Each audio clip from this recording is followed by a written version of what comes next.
Hello, hello, hello, hello. Hi, I'm Gemma Star, and welcome to another episode of Heart Warriors. This is a series I've been inspired and guided to do thanks to my energetic connection with Kata Judah. Kata Judah is the sacred masculine site in Central Australia, very close to Uluru, which is the sacred feminine site. What I'm here to do is to give a platform to our men so men can speak man to man. You know, men walking the journey of the heart need to hear the experiences, wisdom, insights, tools, practices that the men that have taken those steps before them have integrated and embodied and can now share with them. Wow, our world is expanding. There's more light coming in. Men are healing, women are healing. We're coming together in unity, in balance, in harmony, and we're all on this healing journey together. Today's guest is another local man here on the sunny coast in Australia. His name is Cristián Trujillo, and he is a meditation and yoga teacher. He is very into health and breath work, and he's also a business mentor. So I'm really excited to interview Cristián and hear about his journey into the heart. Enjoy.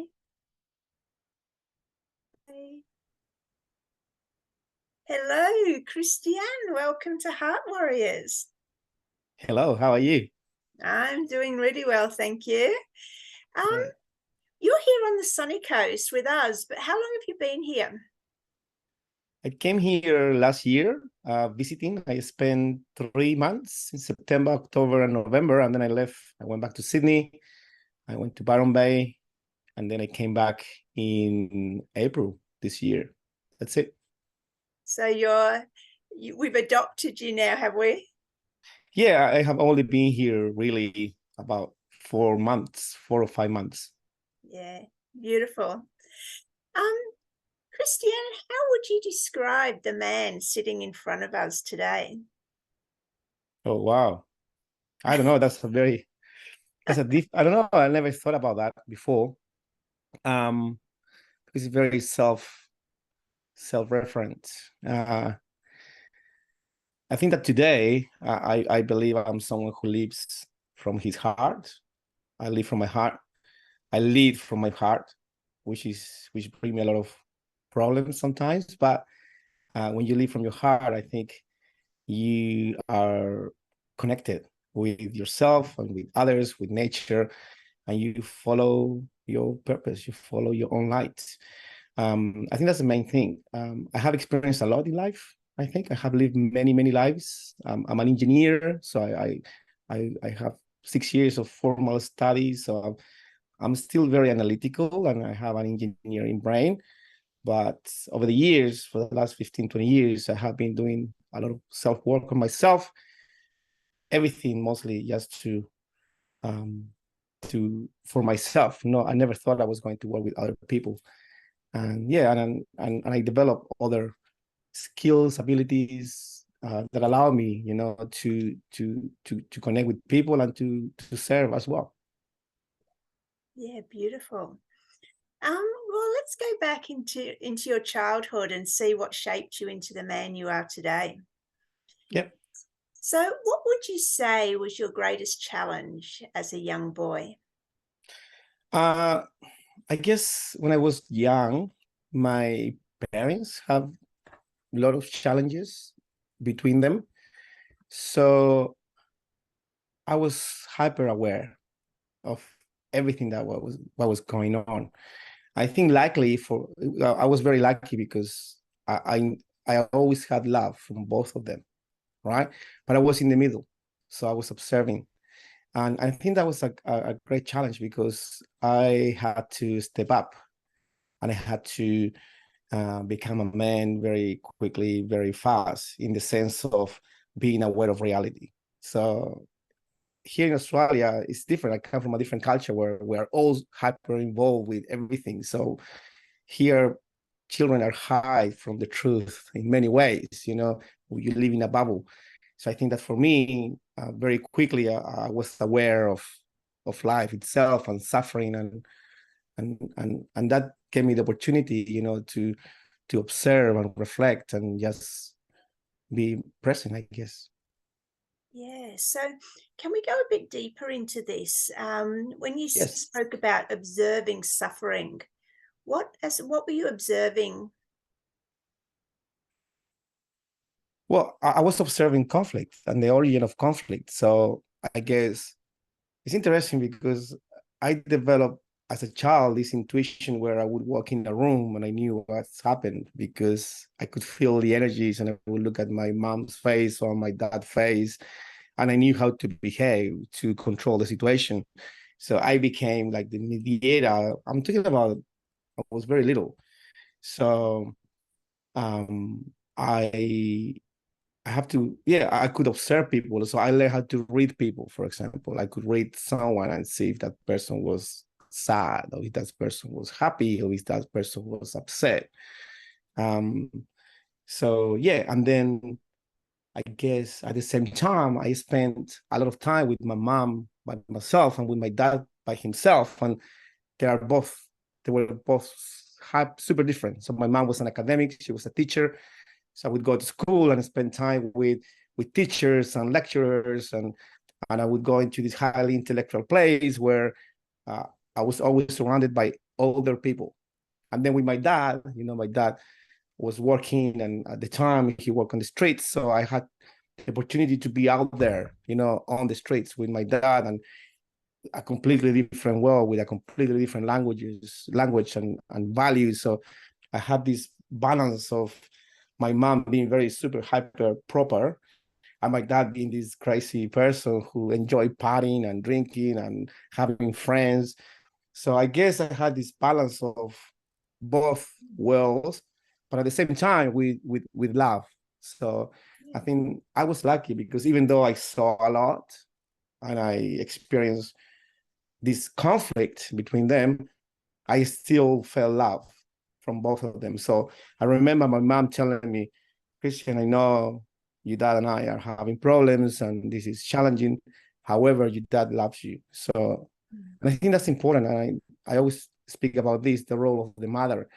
It's so important for mothers to encourage their children to be connected to their fathers and vice versa, because we are not part of the problem.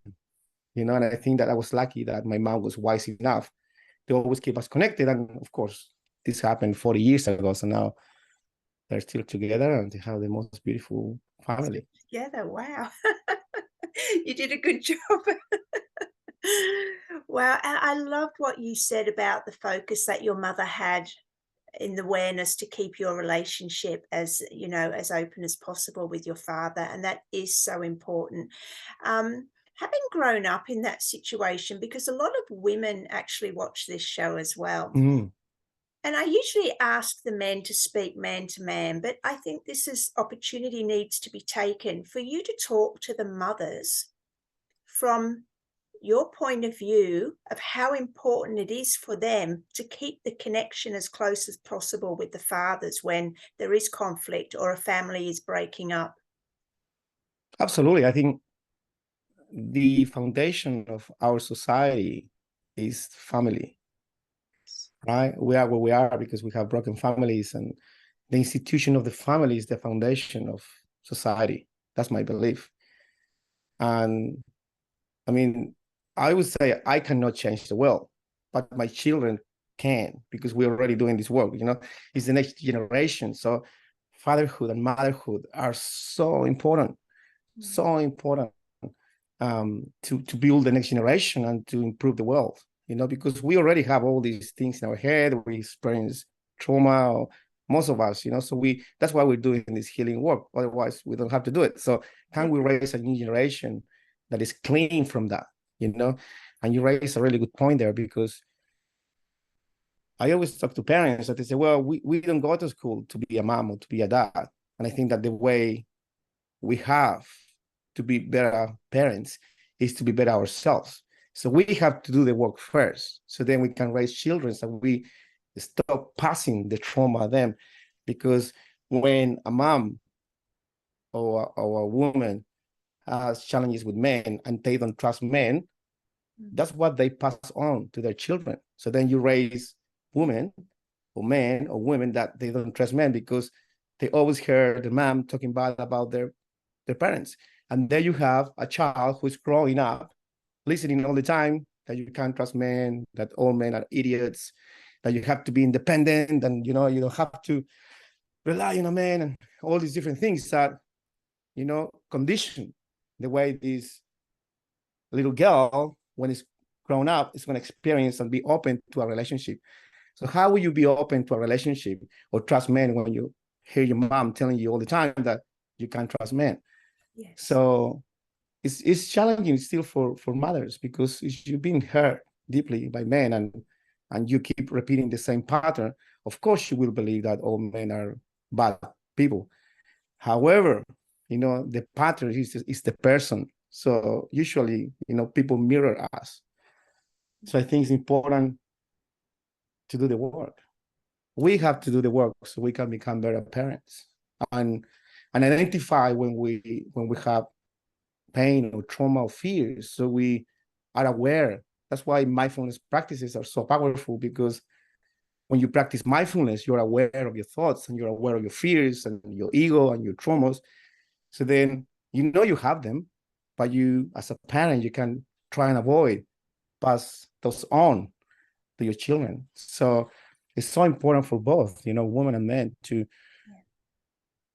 respect each other. I think there is a lack of respect and acknowledgement. It's interesting in Australia. Like, I come from a different culture where we are very from the heart and we're all connected. Here, there is a bit of, I don't know, there's a bit of division there, that there is some healing to be done as a collective in terms of, honoring women from men and women honoring men. So it's like there is a lack of trust that is inherent towards men and vice versa. So I think that, like, I'm someone who trusts. I always trust from the beginning. I just go with an open heart. And if you're going to hurt me or if you're going to take advantage of me, do it now. I won't wait until 5-10 years or a month. I'm fully open. And if you like me, great. If you don't, great. But we can move fast. So I think that it's about trust and about being aware. Yeah, I think it's so important for families that are going through this conflict to put the children first. We're given a beautiful gift to be a parent, but just to keep our own feelings inside, because I went through it all as well. But I was also very, very aware never to say anything negative about my ex-husband to my boys. And now, they've, it just changes them. But back to your story, what coping mechanism did you use to be in this conflict all the time? It must have been tough on you. I mean, how old were you when this was all happening, or did it just happen continually? Well, I mean, it wasn't all bad, right? I had a great time with my mom and I had a great time with my dad, and they had great times together as well. Okay. It was just that it was a big family and they had conflicts, and so I guess the coping mechanism was that my dad loved me and I had great times with him, but he was the boss. He was very patriarchal family, and I knew my limits, so I knew I could play. We were very playful. My dad is super playful, and I think we took that from him as well. That's crazy side. And with my mom as well, there was love. I think that the best coping mechanism for children, and that's it was for myself, is love. I still had the love unconditionally from my mom and from my dad. They had their conflicts, and they wasn't all the time. They had deep conflicts at the beginning. I'm talking about from 0 to 5, 6 years old. They always had things going on, but the coping mechanism was love.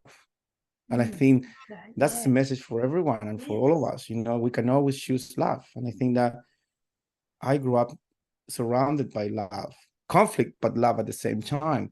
And that's what happened this day. That's why you go to these poor countries and you go to Africa and to all these places, and they don't have food, but they have love. So here in Australia, we're so lucky. There's so many resources. Everything is abundant.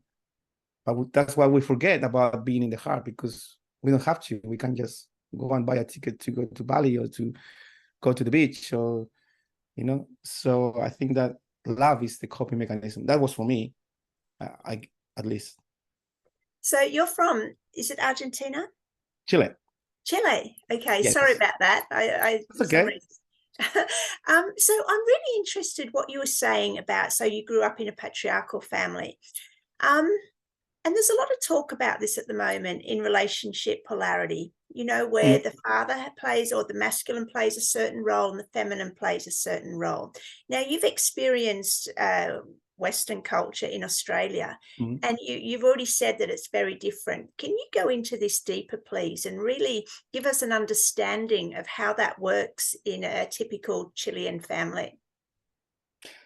Well, yeah, yes, that I did grow up. My dad was the boss, right? Now my mom is the boss. So after like 40 years, the roles are inverted, you know? Okay. It's like, it's interesting. However, yeah, I guess the way I grew up, my dad was the boss and everything works around him, right? So at the time, I'm talking about my first 10, 15 years. And it's beautiful to say this because my dad had the ability to learn from us. So he always asked us as we grew up things so he could be a better dad. So he always wanted to be a better dad. And he learned with us and we grew together. So that was beautiful. So at the beginning, my dad he was the boss, and the first plate is served to him, and when he arrived, we have to, open the door, and when he arrived, he wanted to change the TV, he would change the TV because, it was his TV and he worked hard to have the TV. So little things, right? Where if my mom wanted to go out, he needed to ask permission to my dad. If I wanted to go out, I would talk to my mom, but ultimately my dad would say, yes, you can go out or you cannot go out, right? So that's pretty much to set the frame of my first, I don't know, 10 years, 15 years, 10 years of my life. Now things change and evolve in my family. Now it's completely different. And I just spent 4 weeks or 5 weeks with them. I just came back like 5 days ago from Yeah, South yeah, America. yeah. And it's just beautiful to see their dynamic because they're in their 70s now and they went through a lot, but they stayed together. And I think Amazing. Yeah. I'm changing topics here, but I think it's important to mention that because it's like all my friends, their parents are divorced. And all my mom friends, they're all divorced. And all my dad friends, they're all divorced. And my family that they went through a lot, they Yes. stayed together. And that's credit to my mom because she stayed there and she was strong and she was controlling the situation regardless from behind. So even though my dad was like the king and the whole thing, she was very smart and she was very wise and she kept it. She went through a lot. So a lot of credit to her. But Yeah. now she have everything that she ever wanted. And Wow. she, for the last 10, I don't know, 20 years, she have everything she wants. And her friends who were like different, they have nothing in terms of what she has, the relationship with my dad. They do things together.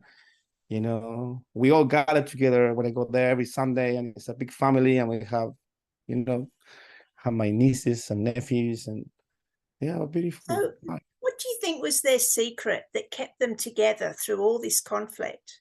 Love, Huh, there you go. unconditional love. So my Wow. mom had unconditional love for my dad and for her children. And my mom, she always put herself last, which is interesting because I mean, uh, my mom is kind of the example of unconditional love. She would do anything for her children. Still, she still talk to me like if I had 5 years. I was a 5-year-old. It's like, Mom, I'm old. But I think she's an example of unconditional love for herself and for her husband. And and she was strong and she was wise and she didn't have any ego. She was very selfless. So, And she did it for her children first, and then now she got all their words okay, so that was what your mother did. What did your father do? in terms of Of the secret to keeping the relationship together so long? what did he do? Well, he gave us his best always. Yeah. No, I just And, wonder because yeah, but this is a great point that you raised, because when you recognize that someone is doing his best, it's like you look back into my dad's life, the way he grew up. It's like, wow, he went through a lot of shit, like my mom as well. yeah, So it's like, I would say you just have to look to your extended family to see where you should be or the type of parents you should have. Look at your extended family, look at your uncles and your cousins, not from a derogative way, but just check. So it's like, from where my dad came, he did amazing as a dad. Even when they were having challenges, even when we were little, he tried very hard his whole life to give us his best. He couldn't do any better because he had all this trauma and all this shit happened to him. So it's like, when you recognize that, it's like, I have nothing to tell my dad. I mean, he's an amazing man and he did his best, and my mom can recognize that as well. So my dad kind of grew with us because he didn't know any better, because on the way he grew up in the country, with a very patriarchal family, with a mother who was super patriarchal as well. So she was told by her mom that man has to be the man, and even her. So the role of the mother, and that's why I go back to that. So my dad's mom, my dad's mother, was super sexist in that way, that men don't cry and all this stuff, right?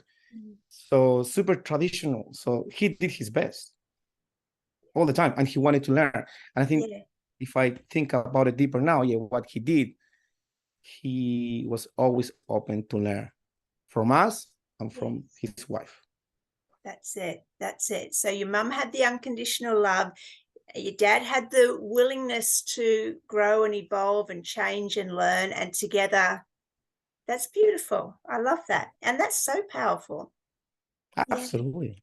Yeah. Yes. And I Wow. think that That's great. Yeah. we have us, Yeah.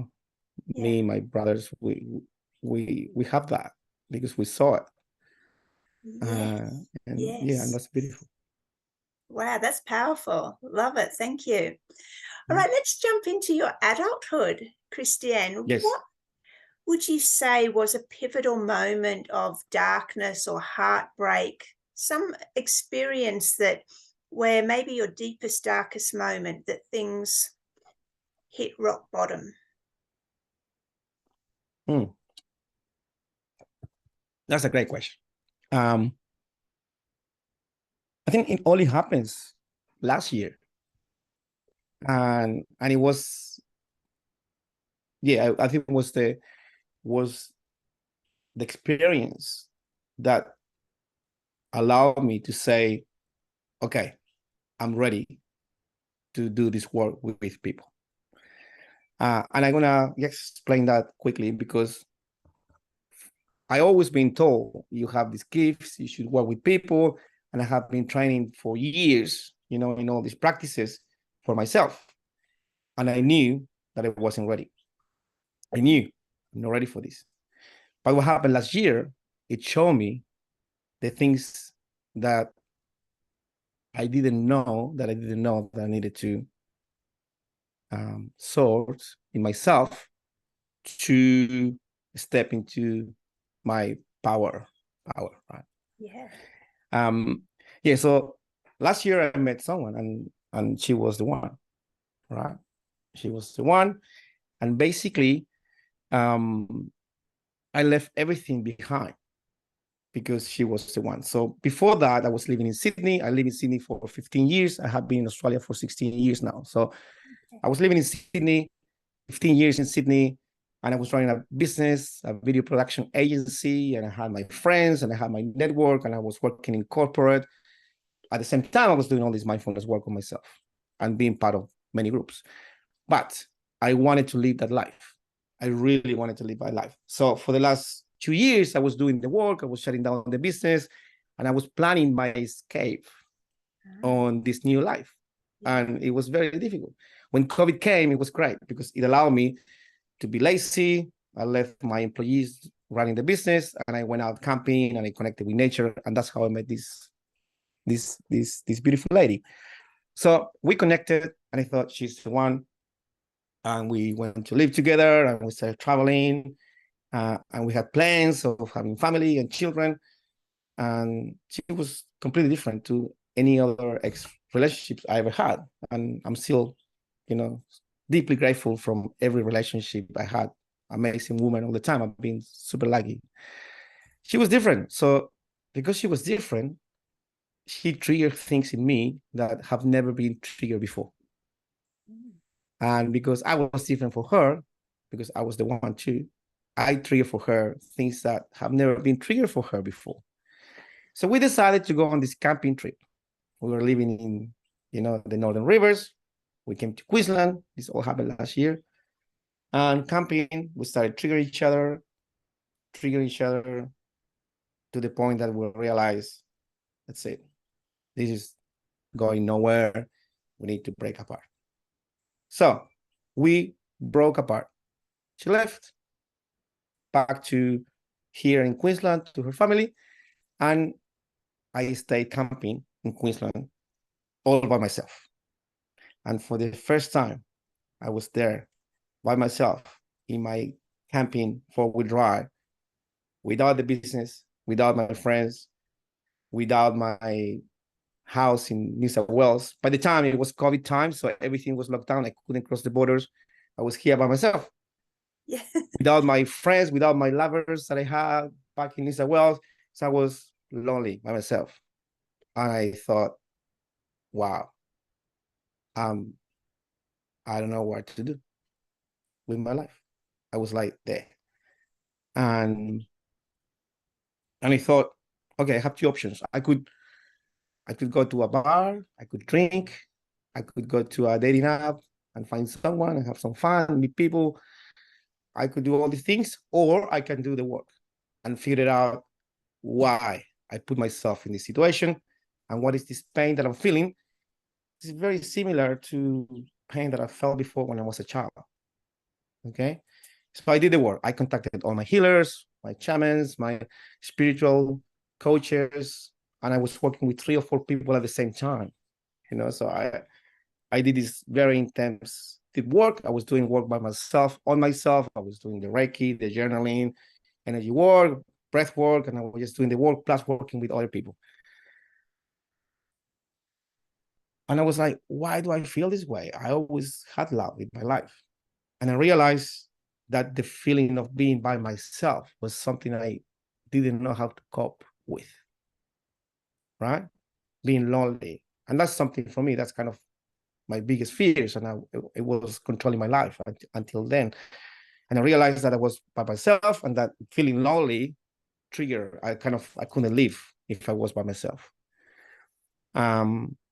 So doing the work, I went back into my childhood, and I realized that what I explained before, my mom was always there. She never left me alone, right? And if she went to buy something, she made sure that I knew where she was. So I remember going to school. I did like pre-kindergarten like 3 times before I did kindergarten. I was with her all the time. And if I wasn't with her, I was with my dad. But I always knew where my mom was.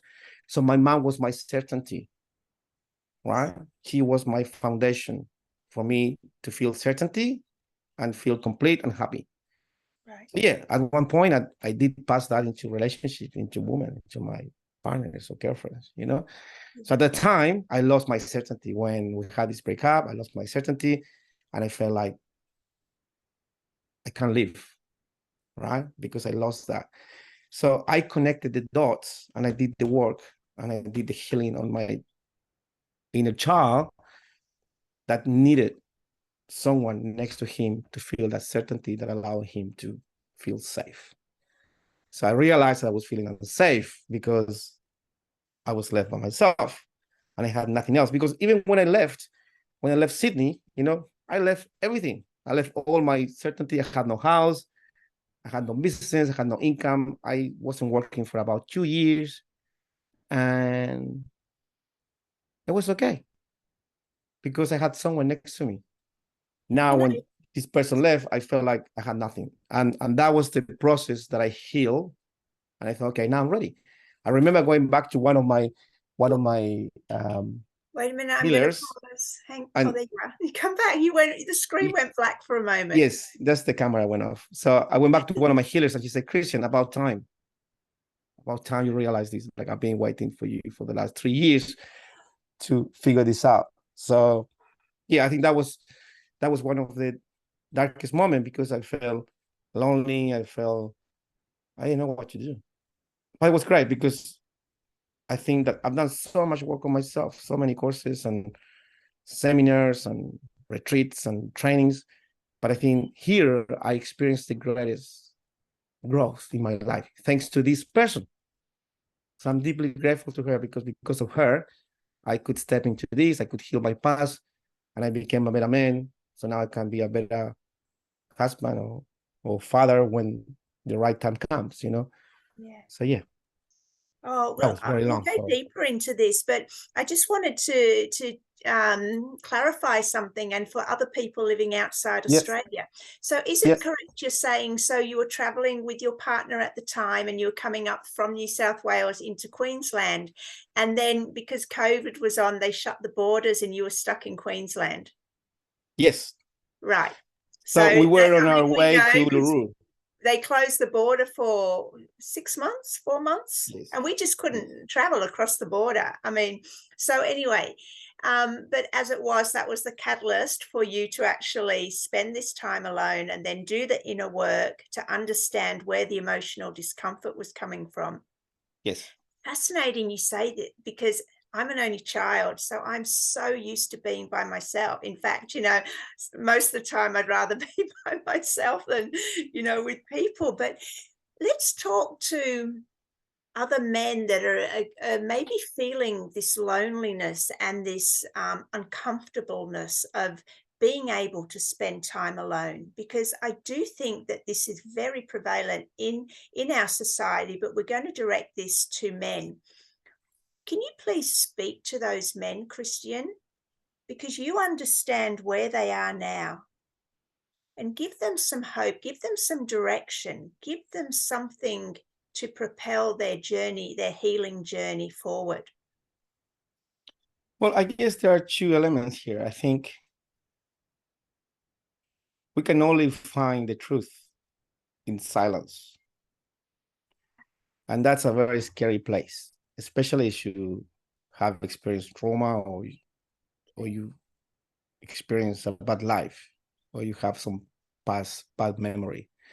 So we can only find the truth or find what is wrong in silence. So we make ourselves busy so we don't go into that dark space. I was forced to be in that space. I wouldn't have done it voluntarily, right? But thanks God I was forced, so I could go there.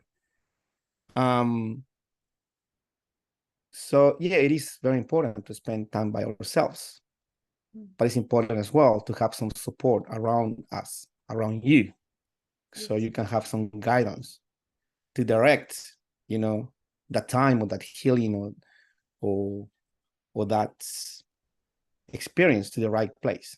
Because it could be a downward spiral, right? You're feeling shit, and then you're by yourself, and you feel lonely, your self-worth and everything goes down.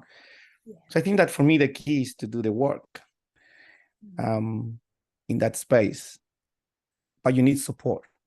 So that's one thing. Being by yourself is so important, because that's when you find the answers to your own life.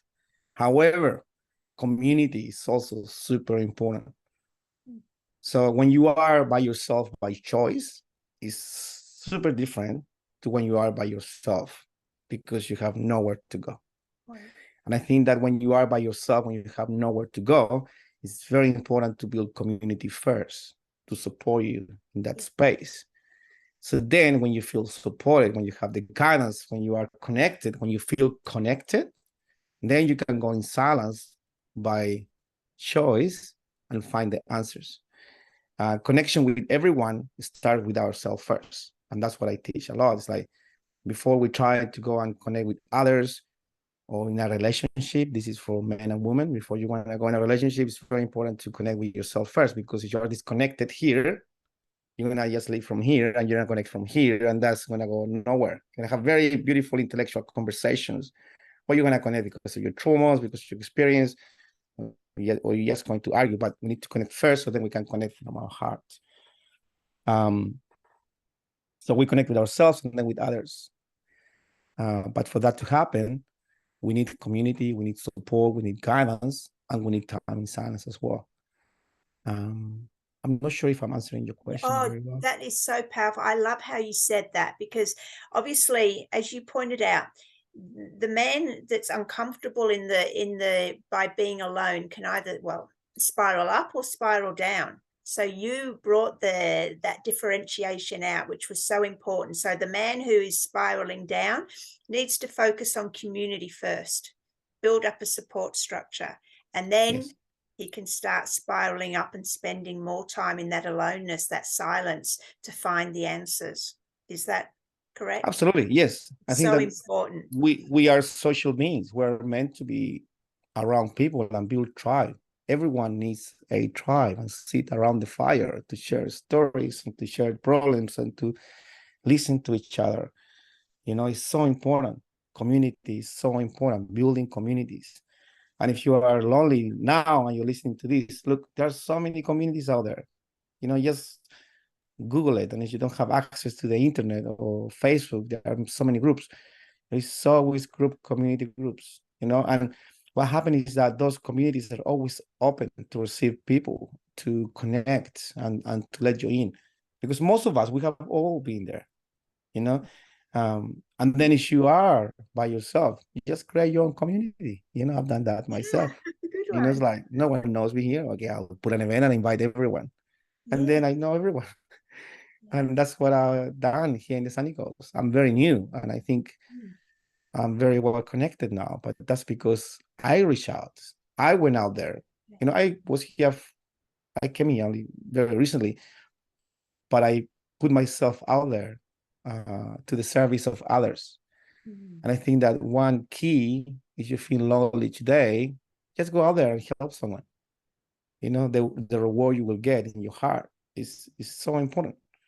It's so beautiful. You get a reward and then you connect with people, you know. yes, yes. And that's another point. If I have time, it's like we are so self-centered in our problems. Oh, my life, oh, my life, oh, my trauma, oh, my dad, oh, my mom did this to me. It's like the moment we start focusing on others and we go and help other people, those problems disappears. You know, we can fill our hearts with joy and contentment and gratitude just by looking at our brothers and sisters that are suffering, and they probably had it worse than us. Here in Australia, we are so isolated from the world that we don't really realize the real problems or what is real suffering. You know, when you go to Africa, I went to Africa to volunteer to an orphanage to do some filming there, and it was like, wow, these kids have so much strength and resilience. South America, the same. Yeah. We look at problems in a different way. So I think that if you feel lonely there or you feel in a bad place, go out and just help someone. Find someone to help. Put yourself out there to the service of others, and that can give you perspective, you know, that your life maybe is not as bad as you think it is. So good. Yeah, love that. How important, in your opinion, is it that men connect to other men just in like a male community to heal and to, discuss their problems? Is that important, or do you think it can be male and female? I think here in Australia, it is important.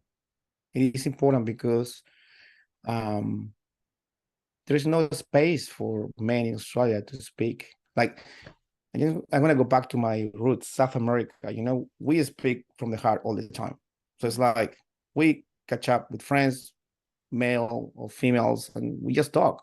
We don't have that.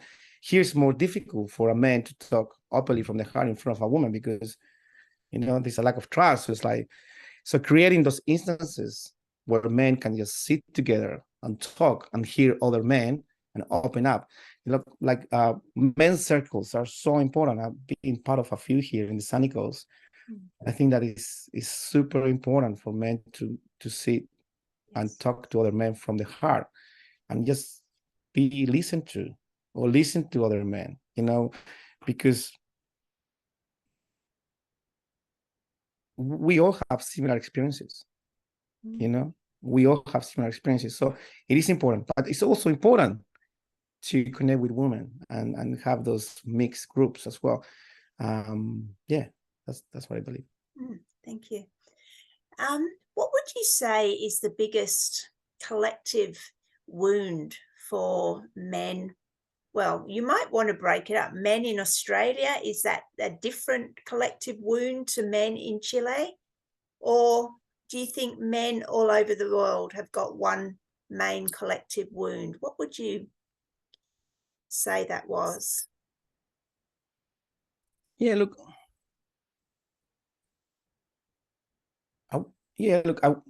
I wouldn't call it wound from my perspective, but I think that in Australia, especially, men are disconnected from their feminine.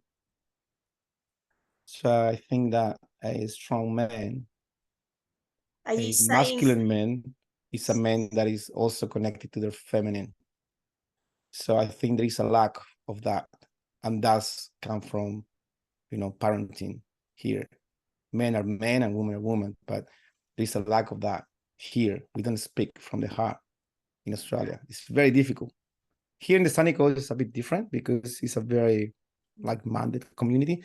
But in general, men are being taught to be tough. So there's a lack of, and I'm going to explain that from my point of view, there's a lack of connection with the heart. My belief, what I know is that masculine is thoughts, direction, goals. We think, that's masculine. And we both have them, men and women. The heart, the feelings, the intuition, that's feminine.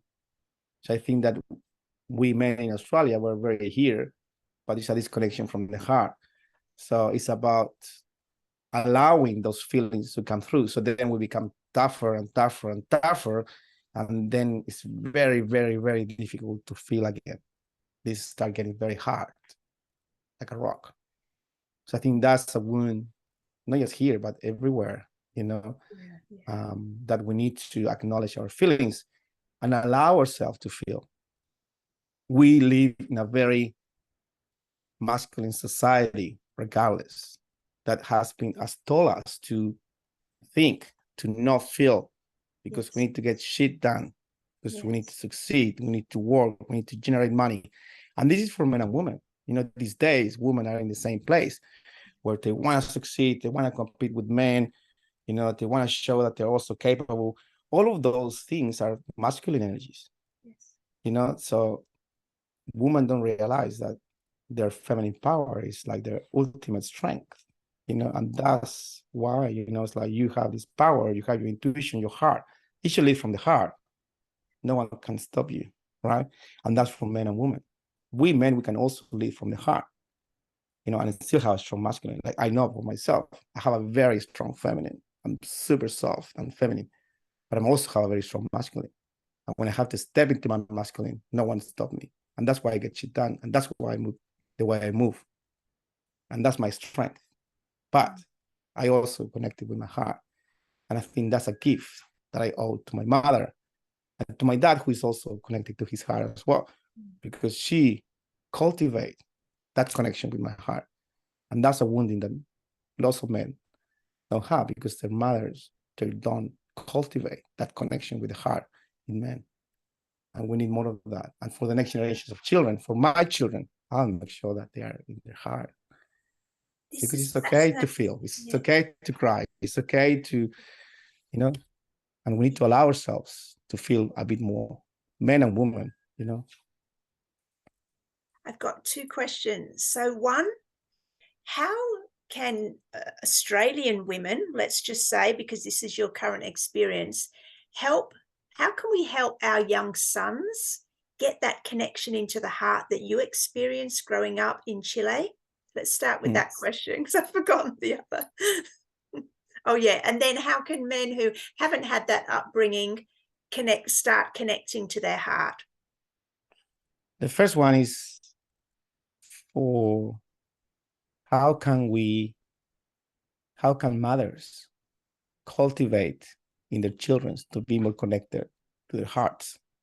The answer is mothers have to be more connected to their hearts. Yes, yes. Because if a mom leads from the heart with unconditional love, as a child, I felt it and made a huge difference in my life. You know, that's how you do it. And then show your children the world from the heart. If a mom leads from the heart, the children will be led from the heart and will see the world from, because that's what we do. I mean, our parents, when we were a child, they're our heroes. My dad was my hero, you know. He was crazy and party, and I love partying in my 20s, and now I still love it, but I don't do it by choice. Yeah. And my mom was this loving, beautiful woman. So yeah, I saw the world through their eyes. So mothers, be in your heart and lead from the heart, no matter what. And for men who want to reconnect with the heart, that's a more difficult one, I guess, because we're already being conditioned. Just find groups, go out there and connect with other men. There are so many things happening. Like we are running a men's retreat with a group of friends here in the Sunny Coast, which is all about bringing men into the heart, you know? But wherever you are, there are things you can do and allow yourself. It's gonna feel, it will feel super uncomfortable. I promise you, you know, go practice yoga, practice mindfulness, you know, go to mindfulness group. It's gonna be super uncomfortable, but that's okay. That's okay, you know, because we need to start somewhere. Mindfulness. Hey, connect with other people that are already doing that work. Explain what mindfulness is and give our men some practical tools and tips to cultivate this mindfulness experience. Mindfulness, from my perspective, is to cultivate awareness of our thoughts and the things that we think, who we are, and the things that we do. You know, mindfulness, a mind full of nothing, right? Mindfulness. Okay, so it's about, you know, the more busy you are in your mind, you know, you're thinking. You need to pay the bills, I need to go to the job, respond to my boss, pick up the children, make the wife happy, you know. You're not being mindful there because it's so busy. So how do we practice mindfulness? We see it and we observe ourselves. So it's recognizing that we are not our thoughts. I am not my mind. I have a mind. I have thoughts. The same way I'm not my body, I have a body. So recognizing that I'm not my mind or my thoughts. So I can put my thoughts aside and say, and observing from here, oh, I'm thinking that. Is that true? I always ask that to myself. And then observe the mind. That's the first step. Being aware that you are thinking. That's mindfulness. You know, and then how do we practice? Basic thing to do is to remember that you are breathing. You know, the present is a continuous thing. So when you're mindful, you are in the present. You're not in your past, which are your memories, and you're not in your future and your imagination, what's going to happen. And, you know, my wife is going to be upset with me because I'm late. Or, oh, this happened to me. When you're present, you'll be mindful. And when you breathe, you're always breathing in the present. You're not breathing in the past. So a very basic technique to start being mindful, just sit and put your attention in your breath, in the air going in and the air going out. And when you do that, you're being mindful. That's a first step. Very simple technique. Just be aware that you are breathing. So when you are stressed and like, the world's going to end, sit, stop, take a moment, 5 minutes, 1 minute, and just observe your breath. And in that moment, you go back to be present. And all the problems, which are an illusion because they are in the future, just your imagination or your creativity or your memories will disappear because you're there, present, here. So yeah, so that's a good practice. The other one is you want to practice some meditation, which is a tip that one of my teachers gave me many years ago. If you think you cannot meditate, just try to guess your next thought. And then try to guess your next thought. Then the next one, then the next one. And then, so try to guess what you're going to think next. Just try it. So if you are listening to that practice, try it and see what's going to happen. Your brain is going to go like, wow. Yes, like. And then the mind's going to stop because you can't guess what you want to think. And then you're going to start listening to the birds and to your own breath. It gives you that, just that little bit I did then, just gives you that disconnect to then come into the now, maybe then with your breathing. And that was really powerful. I love that. Thank you. Cristián, Now, can I just say something? I want to add something that I think is important to share this. Because I'm an engineer and I come from a very busy corporate life. And then I was running my business and I was working 70 to 80 hours a week, you know? So I thought that was great. You know, my identity was I'm busy because I'm busy, right? My dad told me that if you don't do anything, if you're lazy or if you don't work, you kind of, so a man has to work and be busy, right? And that's very common out there. So what was I going to say? Oh, yes. So we believe that we shouldn't meditate. Like some people believe that you shouldn't meditate. I used to believe that because then when you stop thinking, and without thinking, like what I'm going to do, I need to think. I need to think. Thinking is a good thing.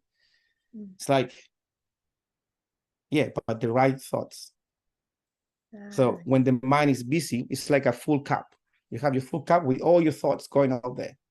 You know, you cannot create anything new. New thoughts, new ideas will never come here. So the moment we empty the cup and you empty your thoughts for your problems and your worries, new insights will come, things that you didn't think. And all your solutions to your problems, when you put them out there, will come by themselves to your higher mind. So that's why we meditate. It's not like you slow down. Yeah, you slow down because then you have the solutions like that. You don't have to worry. So that's the difference. Okay. Such a good analogy. The cup is that I see it also as, you know, we empty our mind and then we allow divine flow to fill that cup, or, you know, our mind and, you know, and absolutely heart. So yeah, take out the ego, what we should be thinking about, and allow the divine flow to fill it. Cristián, we've got about half an hour left. What needs to be spoken about that you would like to bring into this conversation, either around your own journey, men, masculinity? Where are we going? Wow. So I can talk about whatever I want. Please do. I want nothing left unsaid when we finish. Okay. So many things to say. For everyone out there listening, keep it simple and keep it real. I think that one of the key things for us to heal or just to move forward in life is, first of all, accept that life is the way it is. Your reality is your reality. There's nothing you can do about it right now. It's just the way it is. You might not like your parents. You might not like what happened to you, but it did happen. You did have your parents. You are where you are. So I think that the first step to create a new reality is to accept where we are and to be grateful for the good and for the bad that happened in your life. Because the good and the bad that happened in your life made you the man you are or the woman you are. So if you had a scarcity when you were growing up, it's good because probably now you are a workaholic or no workaholic. You work enough and you save and you have certainty for your children. You know, so whatever happened, define who you are today. So be grateful for the good. Be grateful for having the dad or the mother you didn't want, because otherwise you wouldn't appreciate the things that you appreciate today. It's very important to accept and be grateful for the good and the bad, because everything made you the man or the woman you are today. I think that's something very important to recognize in terms of, let me check something here. It's very important to be aware of that. And then,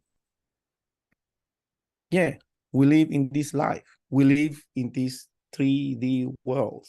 We live here. We don't live out there. We don't live in other dimensions. We have a body, and we experience love, and we experience beauty through this body, right? Through the eyes, to the senses, you know? So before trying to go and connect with the fifth dimension, you know, eat the right food. Go and say hello to your mom and your dad. Fix your problems you have here because you live here, you know? We go there to escape our reality. And that's so common in all these spiritual communities that we have. We go there and we're trying to connect and be spiritual, and for what? You have to go home anyway and see your husband or your wife and your children. Yes. And you go to sleep. It's like, make peace with your mom, make peace with your dad, make peace with your ex-husband, ex-wife, with your children, with your body, with your weight. And then when you learn how to, so I always say to people, how's your relationship with your neighbor? You know, we start here with us. So we heal our body, we heal our heart, we connect with our heart, and then we start with our brother, with our family. And then we start with our neighborhood, with our community. And then we go there, you know? Yeah. We bring in here. So powerful. Yeah, I don't use light language. Like I'm a Reiki healer. I've done a lot of work, shamanic work. I've done so much work. And I have people I look up to, beautiful, amazing healers, which I've worked with for 5 or 6 years. But I don't use light work. For what? To give people hope that somewhere else they will find the happiness they can't find here. Yeah, probably yes, you could. But why don't you just learn to live here first before? So it's about responsibility. Own your shit and fix your shit before you try to escape somewhere else. That's how I live my life. That's how I lead. And some people like it, some people don't. Some people get triggered about it. But I say to them, yeah, yes, you know, it's like I didn't grow up in a super happy family, but I had love, thankfully. And I still have challenges with my dad. I mean, there are a lot of things, you know, of course, he allowed me to become an engineer and be, you know, and then I was a speaker and I was traveling around the world, and now I'm a hippie. So he probably don't like this. And I know he doesn't, but it's okay. You know, he still loved me and I love him. And he made a lot of mistakes, but it's okay. You know, I love him. And that's how we live life. We live life from the heart, and we live here because love and happiness are human experiences. And we need to start from there. We can always choose love in every area and aspects of our lives. Yeah. How would you say we can always choose love? A lot of people get confused about what love really is. You know, often what we think of love is actually a selfish action, something to make us feel better. For example, you know, a lot of cases, you know, just what's happened now in the past 3 years. Some people chose to get the jab, some didn't. And others were pushing their opinion on the others, what they considered to be love. But if you break it down, it was really a trying to control someone. So what is real love? Love, this is deep stuff. Love is everything there is. And greater consciousness, this is my view, greater consciousness is love. Love. Trees are love. You know, everything. The answers, the absence of love is fear. All right. That's what I say. You know, I'm the light. I don't care about the darkness. I don't focus on the darkness. I don't care. I'm the light. I'm the light. So I bring the light. And I don't fight the darkness with darkness. I fight the darkness with lights. In the same way, I don't fight the fear with fear, I fight with love. We can always choose love in that way. This is a great explanation from my point of view about what love is. Now, how do we experience love? We have two emotions, love and fear. That's it. That's all there is.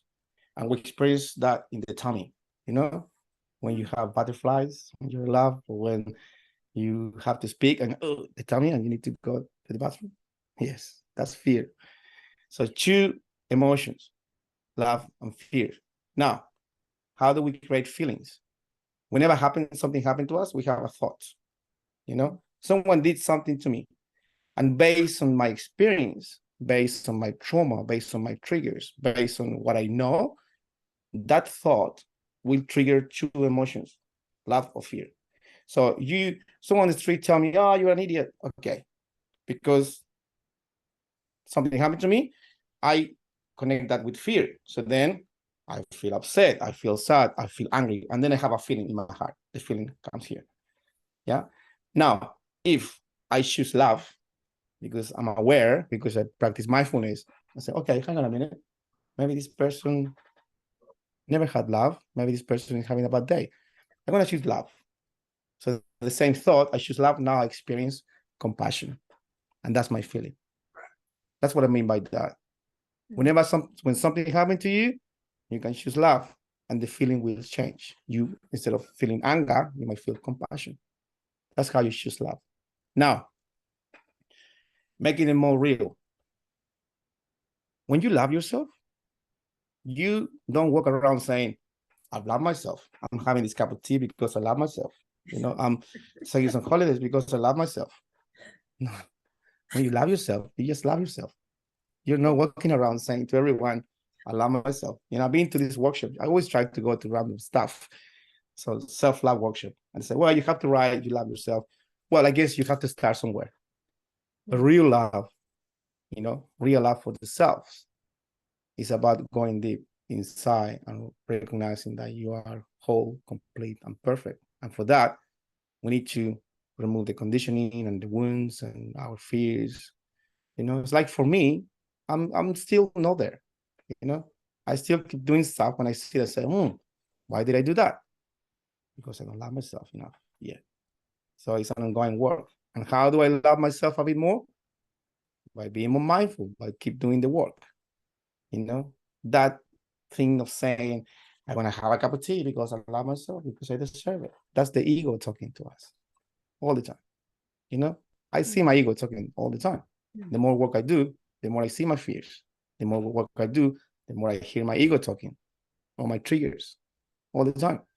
So it's about being aware. These days, most people, not most people, but a lot of people out there like, no, like I'm awakened. It's like, what are you talking about? It's like all this awakening movement and stuff. It's like, we just need to love ourselves a bit more and do the work. It's like trauma, right? I do breathwork, for example. I run breathwork events. Here, where we live, every second person is a breathwork facilitator. There are breathwork events everywhere, every week. My friends, we compete and we help each other at the same time. It's beautiful. Now, most events are about releasing trauma. It's like we are trying to heal from an empty cup. And that's very painful. The moment we fill up the cup with love, acceptance, forgiveness for ourselves and others, and gratitude, and you feel content and strong, who cares about what happened in the past? When you wake up in the morning and you feel good, you don't worry about anything. Yeah. But if you wake up in the morning and you're like, I'm feeling good, you remember everything ever did to you or happened to you. So it's important to work on our states and fill up our cup. So my work that I do with everyone and anyone, we just work on filling up your cup with love, contentment, appreciation for life, forgiveness for others and ourselves, and gratitude. Because if we're able to live in gratitude, and acceptance, life changes. And it's not easy. I'm not talking here like I'm the guru and like I have my life sorted, No, I'm dealing with that myself. I suffer, I make mistakes, I regret things and are things about myself that I don't accept. So acceptance also is about accepting things about myself that I can't accept. It's okay.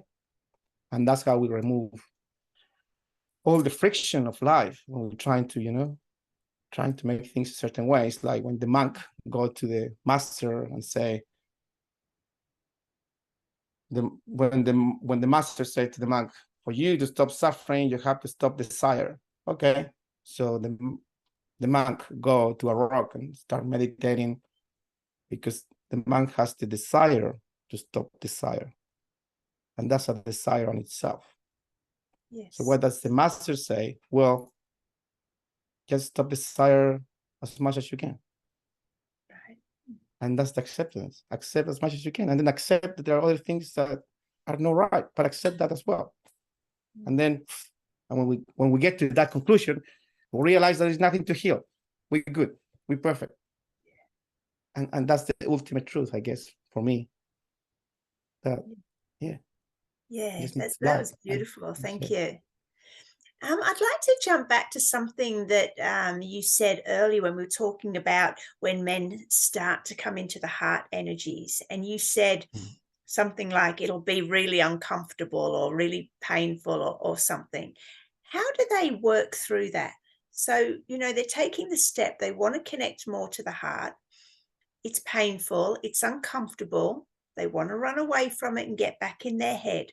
What are the insights, tips, tools for them to stay and work through that pain? Well, I would say uncomfortable. It is uncomfortable. Painful, well, it depends on every experience and if you have had any painful experiences. But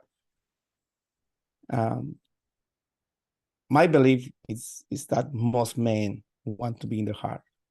Of course.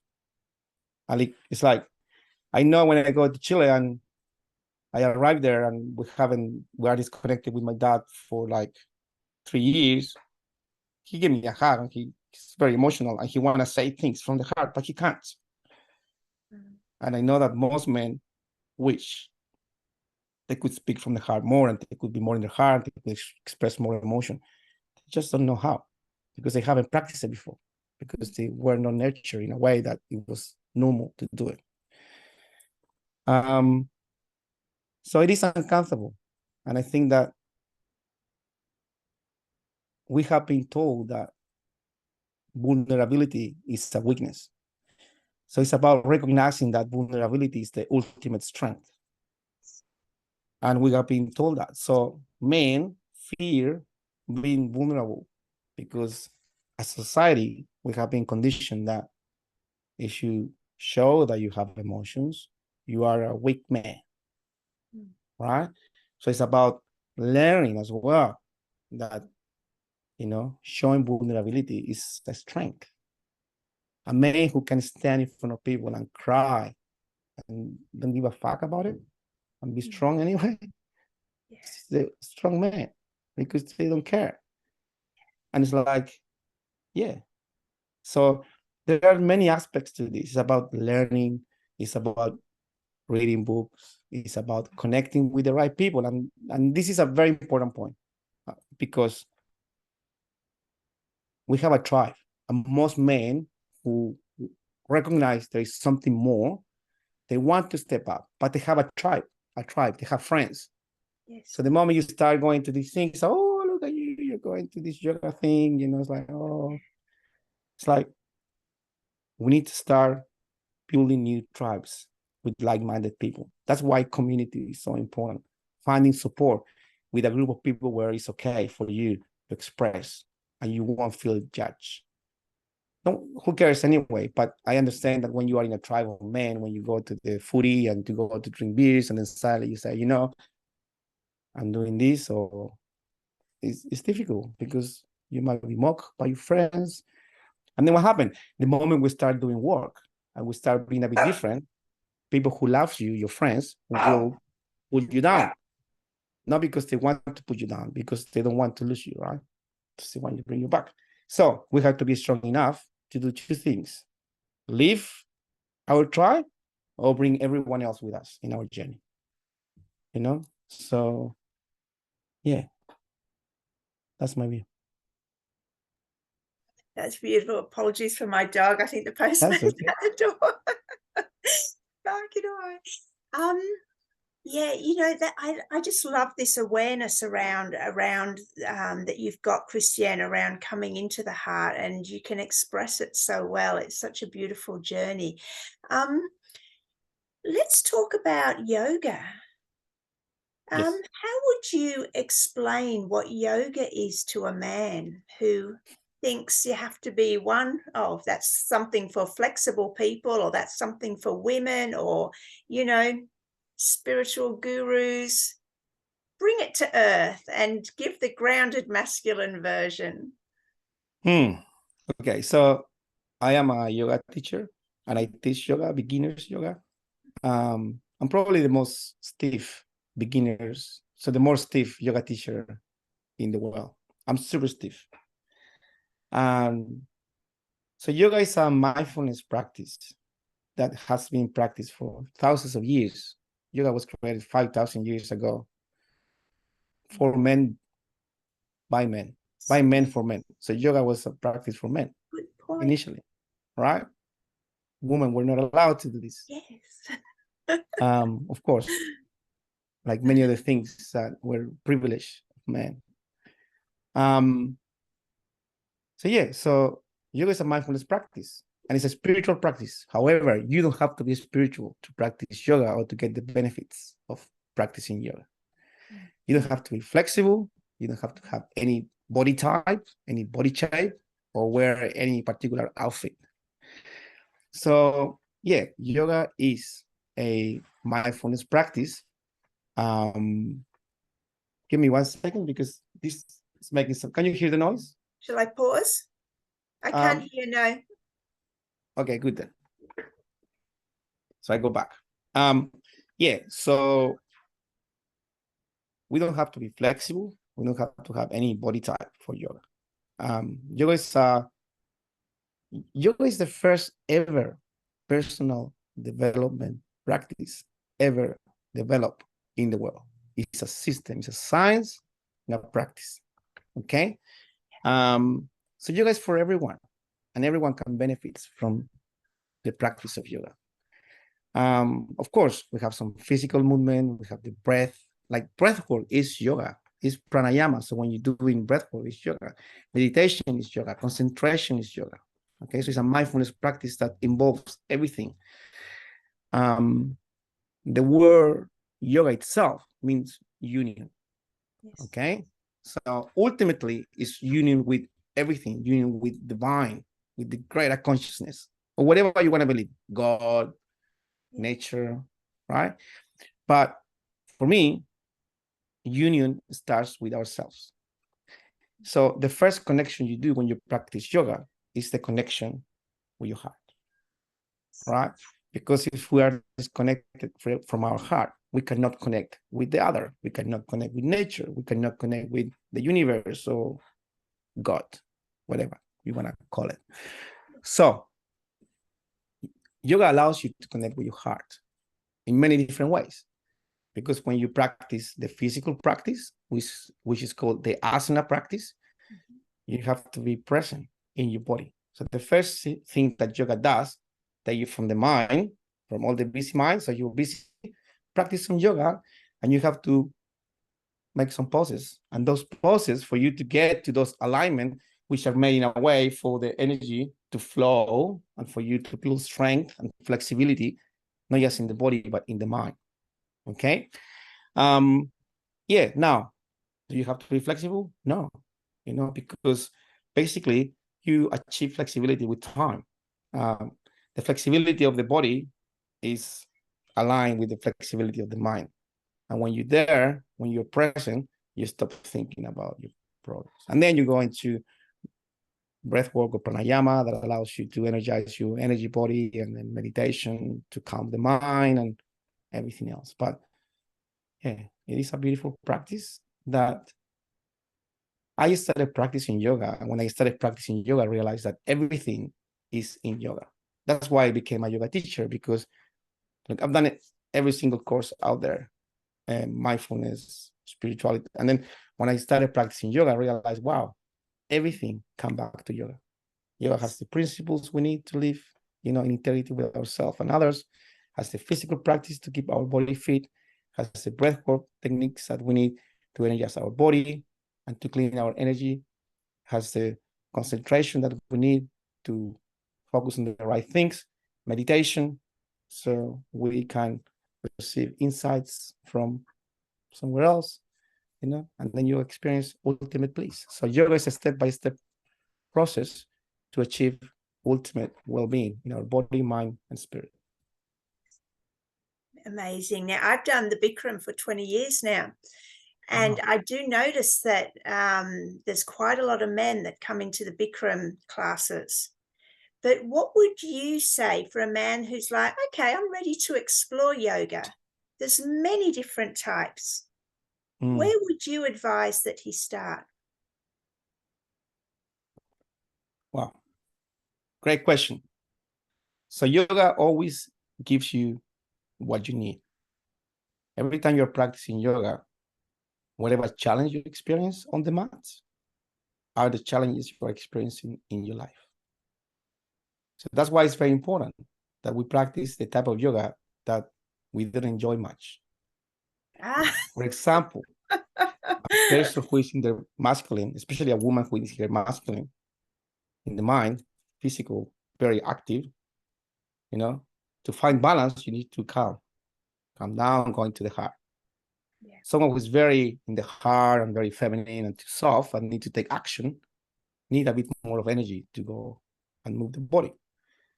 So my advice for men is not to go to a Bikram class, because going to a Bikram class is like going to the gym or it's a very strength. So yeah, you get more of what you already have. You have stamina, let's get more stamina. Go to a gym class. It's going to be challenging, but that's going to bring you balance. Work the opposite way, right? If you're very active. That's why people in corporate businesses, so very active people say, oh yeah, I love my yoga class. We go there and we do this vinyasa class, which is super fast. That's adding to the problem. That's not bringing balance. That's not yoga. That's a fitness class. And that's the problem with yoga these days, because yoga became a fashionable practice and also a fitness class. It's not. Yoga is to bring balance and connection with the self. If you are in your head and you are super active and you like stress, and then you go to a vinyasa class or a Bikram class, that's putting you in the same place and even more. If you need to go into your heart and observe the mind, there's no space to observe the mind in a vinyasa class or in a Bikram class. But if you go to a slow flow, to a gym class or restorative class, you're there and you have to hold the pose, hatha yoga, and you're there, and that's uncomfortable. Well, that's what you need to do in your real life. So then you can advance in those obstacles that you might have been challenged with. So very important. Now, if you're very like, I wouldn't say lazy, but if you are slow or you lack energy or you like lethargy, yeah, going to a gym class is the best. You go there, you sleep, you have the best time, and then you go to bed. Oh, great, love it. Challenge is going to be for someone who is in that state to go to a vinyasa class, because now you have to move your ass, and that's going to give you balance. Yeah. So yoga, we always need to look for the balance, and we are not doing it right, and teachers are not doing it right. Usually, active teachers are very active themselves, and they become a fitness class. It's very fashionable, and then you have to get your right outfit. It's like, no, it's not about that. Yoga is not about that. Yoga is about bringing balance, so then you can connect with yourself, with your heart, and live in increased well-being. That's my humble opinion. That's great insight. Even for me, that's done yoga for 20 years. I do yin as well. So the yin and the Bikram gives me a good balance. Cristián, we're going to start wrapping up, but you were a successful corporate engineer, and now you describe yourself as a mindfulness hippie. What's your definition of success?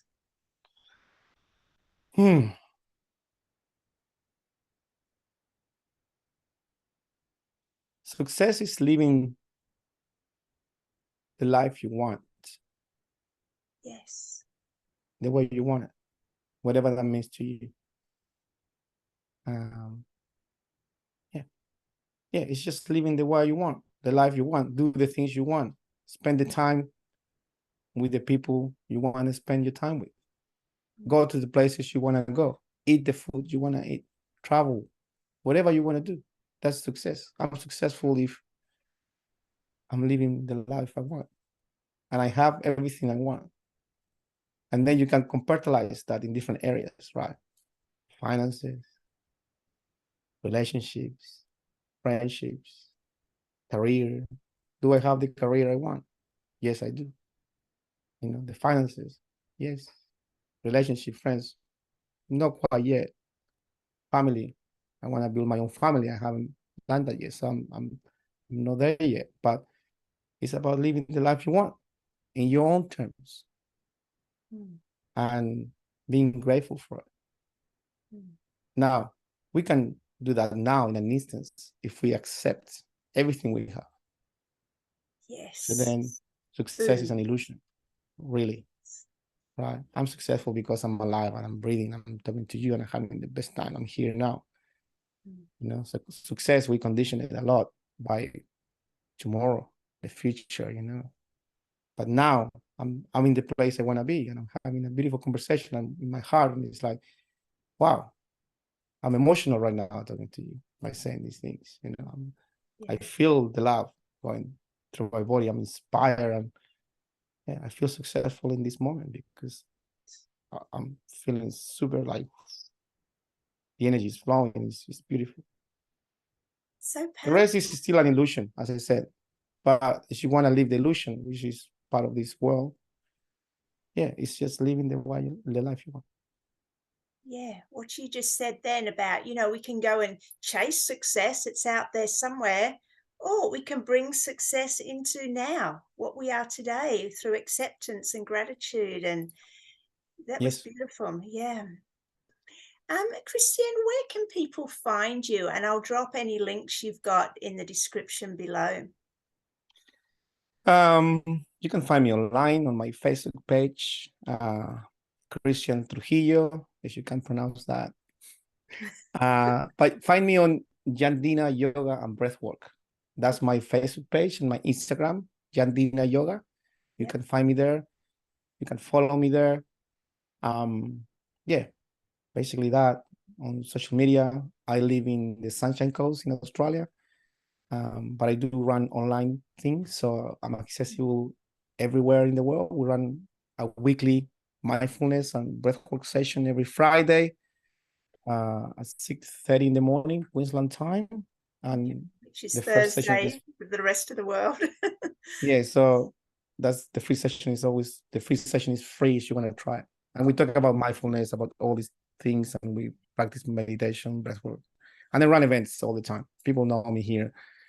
We run weekly events, weekly breathwork, big events. Yeah.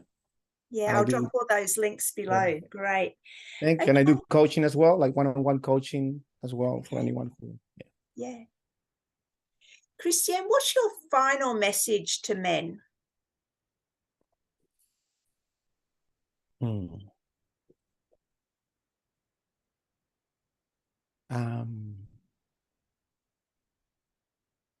It is okay. Whatever you're going through, it is okay. It's okay. We put too much pressure on ourselves. It's okay. You're doing your best. And if you don't know any other way, it's okay. You're doing your best. So yeah. Look at yourself in the mirror. Give yourself some love. We all need that, in myself included. Thank you so much, Cristián. This has been an amazing conversation, so heartfelt and beautiful. So I want to thank you very much from my heart to yours. Thank you. And I want to thank the listeners. If you could like, subscribe, share, get the message out for our beautiful men who are healing very much at the moment, the masculine energy. And I'll be back in another couple of days with another episode of Heart Warriors. Thank you very much. Thank you for the opportunity, and thank you for that beautiful conversation. Lots of love to you. Mwah. Stay on.